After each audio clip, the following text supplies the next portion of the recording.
All right, let's jump right in. We're going to tackle a huge topic today. What even is psychology? It's a word you hear all the time, right? But what does it really mean? Stick with me, because once you get the basics, it can totally change how you see yourself and, well, everyone around you. Let's do this.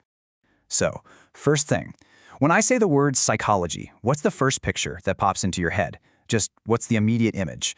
For a lot of us, it's probably going to be something kind of like this. Yep, the therapist couch. Maybe a person with a notepad asking you about your childhood. And look, that's definitely a part of psychology, for sure. But it's just one tiny piece of a much, much bigger puzzle. The truth is, psychology is this huge, fascinating field that touches basically every part of our lives, a lot of times in ways we don't even notice. So here's our game plan. We'll start with what it is exactly, then we'll look at how it's a real science, we'll explore the different lenses psychologists use to see things, check out the many different jobs in the field, and then bring it all back to how it impacts your life. So first up, let's get a really solid definition down, something we can build everything else on. Okay, so at its heart, psychology is the scientific study of our mental processes and our behavior. But what I think is really cool are its roots. It comes from the Greek words psyche, which means spirit or soul, and logia, which means the study of. So it's literally the study of the soul. Kind of beautiful, right? And this quote from Hermann Ebbinghaus just nails it. Psychology has a short past, but a long history. What he means is that the science of psychology is pretty new, only about 150 years old. But the questions it asks, why do we think the way we do? Why do we feel what we feel? Those questions are as old as we are. And this field didn't just appear out of nowhere. It grew out of big-time subjects like biology and philosophy.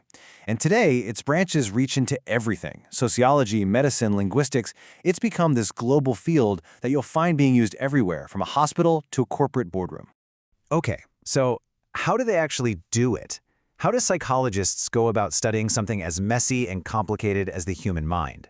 Well, that brings us to the science of it all. And this is absolutely crucial to understand. Psychology isn't just about someone's opinion or a good idea. It's a science. It relies on empirical methods, that means hard evidence, data, and careful experiments to test questions and find real answers. And they have a whole toolkit to get that evidence. They might just observe people in their natural environment or run super-controlled experiments in a lab. Sometimes they'll do a deep, deep dive on just one person in a case study, or they'll use surveys to get info from thousands of people at once. Every tool helps them get a clearer picture. Now here's where it gets really interesting. Even though it's a science, there's not just one single way to look at a problem. You can think of it like having a bunch of different lenses, and each one gives you a unique view of the same subject, us. Let's make this really concrete. Let's take a tough issue like bullying. How would a psychologist even begin to understand it? Well, it completely depends on which lens they're looking through. So, someone looking through a biological lens might investigate genetics or brain chemistry to see if they play a role in aggression. But a psychologist using a behavioral lens, they'd ask completely different questions, like, how is this behavior being learned? Is the bully getting some kind of reward or reinforcement from their environment?